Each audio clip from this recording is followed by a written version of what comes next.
Bien-aimés dans le Seigneur, nous nous saluons au nom puissant de Jésus. Nous, c'est l'apôtre Marcel Moumat, Église évangélique Mancaché, ministère de vie. Permettez-moi d'acclamer ce grand Dieu. Un Dieu bon, un Dieu puissant, un Dieu miséricordieux. Vous savez, je le dis toujours et je vais le répéter encore aujourd'hui. Tout ce que Dieu fait de bien pour nous, il le fait uniquement pour sa miséricorde. Si vous pouvez tenir compte des réalités spirituelles, charnelles de la vie de tout un chacun, si vous pouvez regarder bien aimé à nos faiblesses, personne ne pouvait recevoir cette misère. Comme il est miséricordieux, il est un Dieu bon, compatissant. La Bible dit, lent à la colère, riche en bonté, il fait des choses extraordinaires. Voilà pourquoi je l'acclame. Je l'acclame pour le souffle de vie. Beaucoup sont morts. Ces derniers temps, bien aimés dans le Seigneur, la mort est en train d'emporter plusieurs personnes. Mais toi et moi, nous continuons à résister. Nous l'acclamons et nous demandons une faveur pour l'humanité entière, pour nos familles, notre pays, nos provinces, nos localités. Nous demandons à Dieu de nous séparer de la mort. Nous voulons quand même, Seigneur, vivre, voir comment nos enfants grandissent, voir comment nos parents vieillissent, voir comment les hommes de Dieu vieillissent. Voilà la pensée que nous avons pour ça. Nous t'acclamons, Père, parce que tu es victorieux. Par rapport à la COVID-19, tu t'es montré un Dieu guéri. Cette maladie est venue avec une férocité terrible. Et depuis un certain temps, nous sentons que tu es en train de sortir victorieux. Voilà pourquoi nous t'acclamons. Nous t'acclamons, Père, parce que pour nous, tu es mort à la croix. Pour nous, tu t'es livré. Pour nous, Seigneur, tu as tout fait. Tu t'es fait malédiction afin que nous soyons bénédictions. Et la Bible me dit, et ça je le confesse avec force, les châtiments qui nous donnent la paix sont tombés sur toi. Voilà pourquoi, Père, nous t'acclamons. Nous t'acclamons et nous bénissons tous ceux qui sont nombreux en train de nous suivre et surtout ceux qui se sont abonnés à notre chaîne YouTube. Petit à petit, nous sommes en train de devenir une grande chaîne. Soyez bénis, soyez bénis, soyez bénis, soyez bénis dans vos œuvres, soyez bénis dans vos maisons, soyez bénis dans votre travail, soyez bénis dans votre intérieur. Que Dieu vous bénisse et que Dieu vous fasse du bien. Avant de lancer, avant de donner le message d'aujourd'hui, je voulais encore réitérer ma demande. Si vous avez reçu notre vidéo, abonnez-vous. Visualisez la vidéo, jugez vous-même. Si vous trouvez qu'elle est utile, si vous trouvez que la vidéo, le message a été édifiant, bien aimé dans le Seigneur, abonnez-vous. Abonnez-vous, bien aimé dans le Seigneur, et d'aider à activer la barre de notification. C'est là, cette opération vous aidera à chaque fois quand nous lançons la vidéo, vous la recevez facilement. Et la troisième demande, je la fais toujours aux chrétiens, les nouveaux-nés, les gens qui ont reçu Christ dans leur vie comme Seigneur et Sauveur. Je vous demande toujours de partager la vidéo. Écoutez cette exhortation. Dans le monde, vous allez voir que les politiciens se partagent entre eux leur histoire politique. Les occultistes se partagent entre eux ce qui est occulte. Mais nous aussi, partageons-nous ce qui édifie. Et ce qui édifie pour un chrétien, c'est la parole du Seigneur. Partage, prends le temps de partager à tes amis. Partage la vidéo. Je crois que Dieu te bénira. Que le Seigneur nous bénisse. Permettez-moi une minute que je prie. Seigneur, que ton nom soit glorifié. Seigneur, bénis-nous. Guéris les malades. Soutiens la femme enceinte. Bénis ceux qui ont des projets. Bénis ceux qui voyagent. Ceux qui partent et ceux qui reviennent. Bénis, Seigneur, et combat pour tous ceux qui ont des problèmes qui ne savent pas maîtriser. Révèle-toi comme le Père des multitudes. Au nom de Jésus, avec action de grâce, nous disons Amen. Que Dieu soit loué. J'ai pris pour vous, pour moi, un thème. Je crois que ça va nous édifier. Ça sera une première partie que je vais donner aujourd'hui. Et je vais revenir, je crois, 4 fois. Parce que j'ai prévu 4 parties. Aujourd'hui, nous donnons la première partie. Les fonctions de la prière. Voilà le thème que nous allons partager avec vous. Les fonctions principales de la prière. Savez-vous que la prière, c'est un service, c'est un travail. Celui qui prie, il travaille. Il accomplit un service, il accomplit une mission. La prière a des fonctions. Je voulais vous donner 4 fonctions principales. Mais j'aimerais qu'on lise d'abord les textes. Ça dépend de la version que vous avez. C'est le psaume 65. Il y a des versions où vous allez trouver le verset que je vais lire ici. C'est le verset 1 et le verset 2e. Mais il y a d'autres versions, c'est le verset 2 et la version 3e. Je lis la parole, le psaume 65. Je lis à partir du 2e verset. Avec confiance, ô Dieu, on te louera dans Sion. Avec confiance, ô Dieu, on te louera en Sion. Et l'on accomplira le vœu qu'on t'a fait. Non seulement on va te louer avec confiance, mais on va aussi accomplir les vœux que nous avions fait, les engagements que nous avions pris, Père, nous allons les accomplir facilement. Deuxième verset, le verset 3e. Ô toi qui écoutes la prière, tous les hommes viendront à toi. Pourquoi les hommes viendront à toi? Parce que les hommes vont constater que tu as répondu aux requêtes. Les gens t'ont invoqué, tu as donné des réponses à leurs demandes, tu as répondu à leurs prières, tu as exaucé leurs prières. Alors les gens viendront. On ne va pas appeler, eux-mêmes constateront que quelqu'un était malade quelque part, il a prié, bien-aimé dans le Seigneur, tu l'as guéri. Quelqu'un avait un problème de maternité, bien-aimé dans le Seigneur, il était qualifié d'une femme stérile. Il a invoqué ton nom comme Anne, tu lui as donné un bébé. Cette personne-là va te louer avec confiance, son mari va te louer avec confiance, et s'ils avaient pris des engagements, ils viendront les accomplir facilement. Alors l'humanité constatera que dans cette maison, il n'avait pas d'enfant. Ils ont donné les requêtes à Dieu, Dieu a répondu, alors ils viendront. Oh, toi qui écoutes la prière, tous les hommes viendront. Quand les gens vont constater que dans cette église, lorsque les gens vont invoquer le Seigneur les bénit, il donne du travail à ceux qui n'en ont pas, il accomplit le projet de ceux qui l'ont invoqué. Bien aimé dans le Seigneur, les gens viendront. Ils viendront pourquoi? Parce que toi tu écoutes la prière. Maintenant, je voulais que les gens me comprennent ici et retiennent. Le Dieu qui t'a fait, le Dieu qui t'a créé, c'est un Dieu qui aime la louange. Dieu aime que les gens le louent. Il aime ça. Il envie ça. S'il y a quelque chose que Dieu aime les louanges des hommes. Quand vous les louez, il se sent comblé, il se sent fier. Il s'élève avec joie, il dit au moins, quelque part, les gens m'aiment. Or, Dieu sait, pour que les gens le louent, il faut qu'il fasse ce qui est bon. Tu ne peux pas louer quelqu'un s'il n'a pas accompli ce qui est bien. C'est comme dans nos maisons.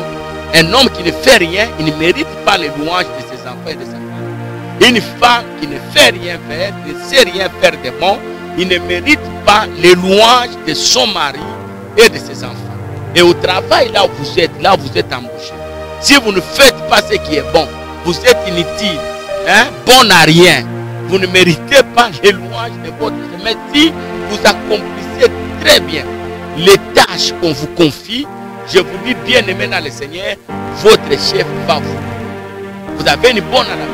Si elle fait très bien les travaux ménagers, elle les fait avec dévouement, bien aimé dans le Seigneur, elle les fait avec engagement, je crois le maître de la maison va louer la bonne. Elle va dire, voilà, cette femme de ménage mérite, ma sentinelle mérite, mon chauffeur mérite, voilà, il a bien géré ma voiture, il mérite la louange. Et Dieu aime ça. Dieu aime que le monde entier, l'humanité entière, toutes les créatures puissent le louer. Et ça, c'est le souci, le vœu du cœur de notre Dieu. C'est pourquoi il fait toujours ce qui est bien. Il sait que s'il ne guérit pas, il n'y aura pas de louange. Ça, Dieu sait, il est conscient. Il sait aussi que s'il ne donne pas la maternité, s'il ne donne pas le mariage, s'il ne t'élève pas au service, s'il ne te donne pas ce que ton cœur désire, comme les psaumes disent, fais de l'éternel, il te délice, il te donnera ce que ton cœur désire. Dieu sait, s'il ne te donne pas ce que ton cœur désire, tu ne le loueras pas. C'est comme dans les ministères. Si Dieu te donne les dons, tu as les ministères, les charismes, les dons des miracles, les dons de prophétie qui t'accompagnent dans l'œuvre ministérielle, je crois, tu vas commencer à les louer dans tes prières. Mais si tu n'as rien, tu ne vas pas louer. Quelqu'un qui est malade, c'est difficile qu'il loue Dieu, il va le louer comment? Quelqu'un qui souffre, qui n'a pas d'enfant, on l'a épousé, il n'a pas d'enfant. Anne, bien aimé dans le cas, il n'avait pas d'enfant, il est allé dans le temple, non pas pour louer Dieu, mais pour réclamer l'enfant. C'est lui qui n'a pas, il ne loue pas, il réclame. Et j'aimerais dire à quelqu'un, là où il y a la louange, là où il y a les œuvres, les bontés de Dieu, les miracles de Dieu, la louange s'invite librement. Vous n'avez pas à forcer. La louange vient. Quand Dieu vous donne, vous chantez, vous dansez à son honneur. Vous dites Seigneur merci pour ce que tu fais, pour ce que tu as accompli. Mais retenez, le diable sachant ça, le diable sachant que, parce que le diable aime aussi que les gens les louent. Le diable aime ça. Alors le diable sachant que Dieu aime la louange, et le diable sait que pour louer Dieu, il faut que Dieu fasse. C'est pourquoi le diable vient combattre, il vient étouffer. Dieu vous a déjà donné, le diable étouffe.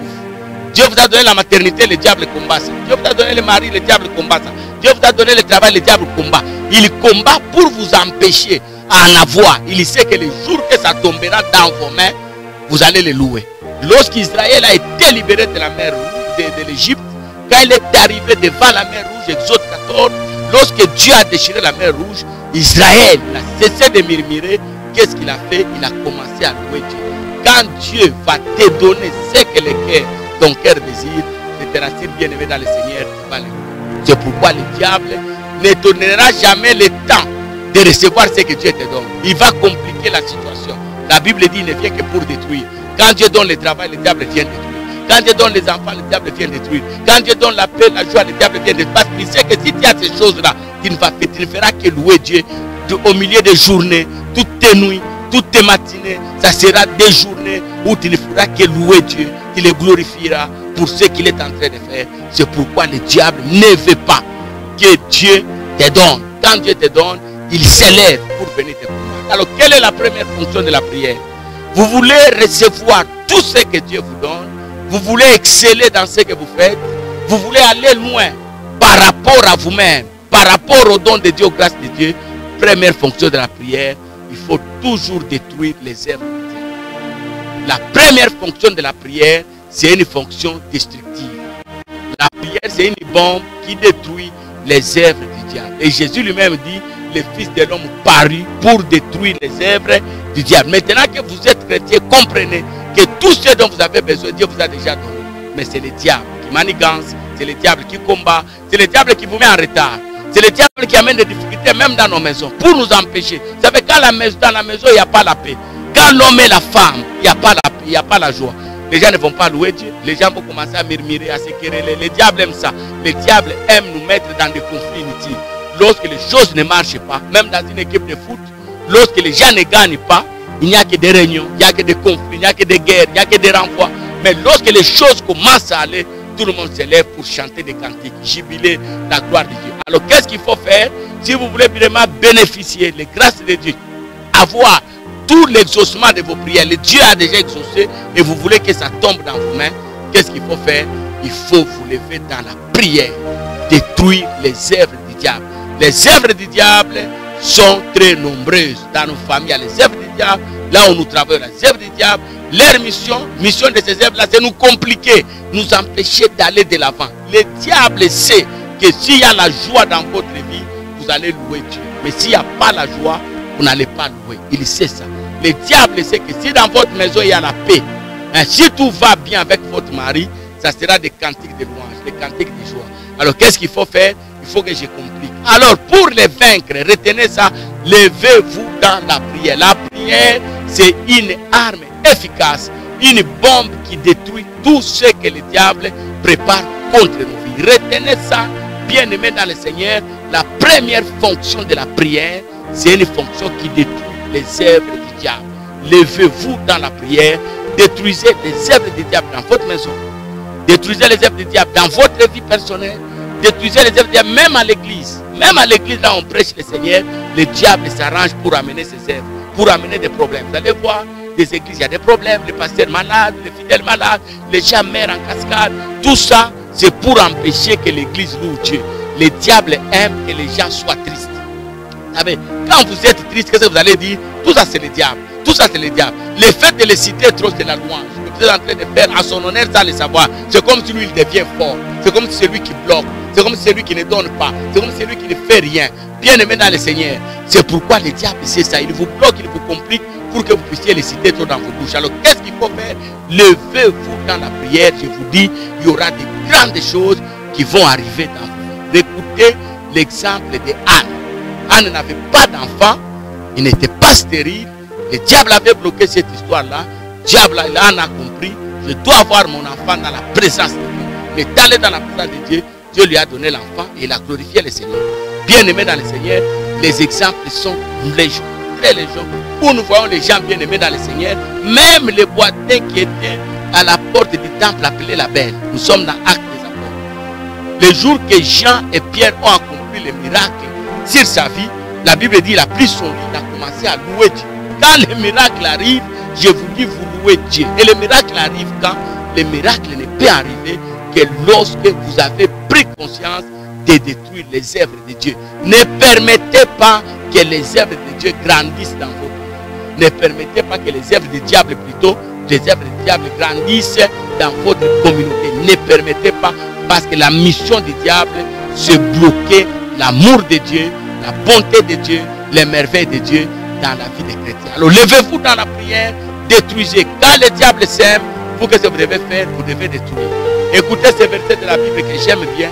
Jean chapitre 10, le verset 10. Le diable ne vient que pour tuer, ne vient que pour voler, ne vient que pour détruire. Mais le Fils de l'homme est venu afin d'avoir la vie et que vous soyez en abondance. Levons-nous dans la prière afin que la vie soit réellement une vie viable. Il y a des gens qui vivent autres qui n'ont jamais vécu. Il y a des gens qui souffrent et n'ont jamais vécu. Alors levez-nous dans la prière.